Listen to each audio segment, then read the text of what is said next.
একটি অভিজ্ঞতা যেটা না বললেই না, যে এই চলচ্চিত্র সাথে আমাকে যুক্ত করার সময় পরিচালক মির্জা সাখাওয়াত হোসেন আমাকে বললেন যে রবীন্দ্রসঙ্গীত, কিন্তু ট্র্যাডিশনাল রবীন্দ্রসঙ্গীত যেন না হয়, একে চলচ্চিত্রের উপযোগী করে তুলতে হবে, সেইভাবে একটু নতুন আঙ্গিকে যেন গানগুলো পরিবেশন করা যায় সেটা ভাবতে হবে। ওনার কথাটা আমার খুব ভালো লেগেছিল এবং সেইভাবেই আমি চিন্তা করলাম। আমি ছোটবেলা থেকে সঙ্গীত ভালোবাসি, বিশেষ করে উচ্চাঙ্গ সঙ্গীত এবং রবীন্দ্রনাথের গান, এর দুটো আমি অন্তরে ধারণ করি এবং সেইভাবেই পরিস্ফুটনের জন্য আমি চেষ্টা করেছি। তো হৈমন্তী রীতিকথার যে কাহিনী এবং কাহিনীর যে জায়গায় সঙ্গীতগুলো চিত্রায়িত করা হয়েছে, কাহিনীর যে বাঁকে এসে চিত্রায়িত করা হয়েছে, অসাধারণ। তো পরিচালকের কাছে আমি কৃতজ্ঞ এই জন্য যে তিনি আমাকে মনিটরে ছবিটি দেখিয়েছিলেন, দেখিয়ে বললেন এই জায়গায় আমার এই গান আমি চিন্তা করেছি, এর উপর আপনার সঙ্গীত আয়োজন করতে হবে। তো আমি সেই জায়গাগুলো খুব বারবার দেখেছি, দেখে আর মনে হয়েছে যে এটি রেডিও কিংবা টেলিভিশনের গান না, এটা চলচ্চিত্রের গান। According to sequence of film আমাকে চিন্তা করতে হবে এবং আমি সেইভাবেই এর সঙ্গীত নিয়ে ভাবনা করেছি এবং ওইভাবেই আমি শিল্পী নির্বাচন করেছি।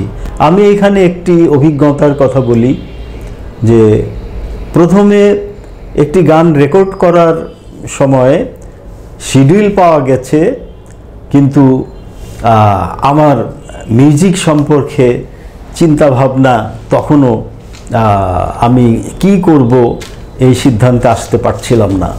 তো এই ক্ষেত্রে এক অফিসে দেখি দরজা বন্ধ, কলিং বেল প্রেস করলাম, তো কলিং বেলে সুন্দর একটি শব্দ এলো, টিং টাং। এই শব্দটি কয়েকবার আমার কানে লাগলো, আমি এইটাকে অন্তরে ধারণ করলাম এবং সেটাই নিয়ে বসে হারমোনিয়ামে বসে এর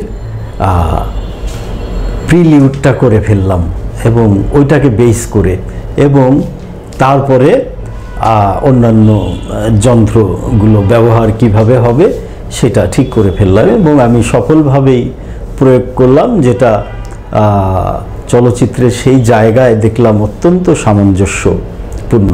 আরেকটি গান ফাগুন হাওয়ায় হাওয়ায়, এই গানের চিত্রায়ন আরও অনেক চলচ্চিত্রে হয়েছে।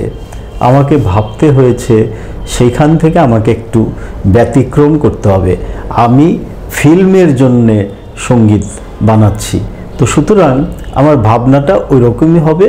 এবং পরিচালকের সাথে আমি কথা বলে নিলাম যে এইখানে আপনি এই গানে কি কি দৃশ্য ব্যবহার করবেন বা কিভাবে আপনার করা আছে, চিত্রনাট্য করা আছে, তিনি আমাকে বললেন।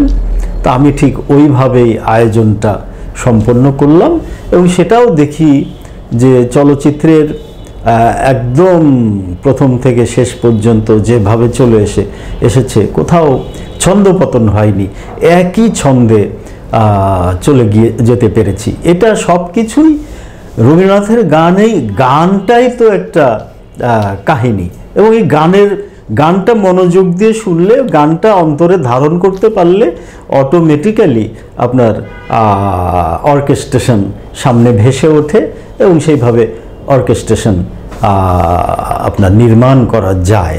এইখানে আমার নিজের কোনো কৃতিত্ব নেই, কৃতিত্ব থাকলে এটা সম্পূর্ণই পরিচালকের, কেননা পরিচালক আমাকে আগেই মনিটরে ছবিটি দেখিয়েছিলেন যে এই গানে প্লেব্যাক করার জন্য আমরা যে কজনকে বেছে নিয়েছিলাম তাদের সকলেরই জীবনের প্রথম প্লেব্যাক এবং তারা সেইভাবেই গেয়েছেন। তারা একেবারে মন প্রাণ উজাড় করে দিয়ে গিয়েছেন। আমাদের প্লেব্যাকে ছিলেন ডক্টর অনিমা রায়। অনিমা রায় দীর্ঘদিন বিভিন্ন মাধ্যমে সঙ্গীত, বিশেষ করে রবীন্দ্রসঙ্গীত পরিবেশন করে থাকেন। আমাদের সাথে ছিলেন মামুন জাহিদ। মামুন জাহিদের ধ্যান ধারণা সব কিছুই রবীন্দ্রসঙ্গীতকে ঘিরে, তবে আধুনিক গানেরও একজন প্রতিষ্ঠিত শিল্পী। সেই মামুন জাহিদকে দিয়ে আমরা প্লেব্যাক সফলভাবে করাতে পেরেছিলাম। তারপর শিমু দে অনন্য মানপ্রাপ্ত রবীন্দ্রসঙ্গীত শিল্পী, জাতীয়ভাবে যে প্রতিযোগিতা হয় সেখানে অনন্য মান পেয়েছিলেন, আমরা তাকে কাজে লাগিয়েছি।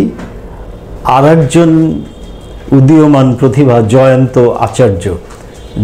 আচার্য বিভিন্ন ধরনের গান গেয়ে থাকেন, কিন্তু রবীন্দ্রনাথের গানের জন্য ওই সিকোয়েন্সে তার কণ্ঠ যথেষ্ট উপযোগী হবে এই ভেবে জয়ন্ত আচার্যকে আমরা প্লেব্যাক করিয়েছিলাম, এবং তারা যথাসাধ্য চেষ্টা করেছে, যার ফসল আপনার সব জায়গায় এই গান প্রশংসিত হয়েছে।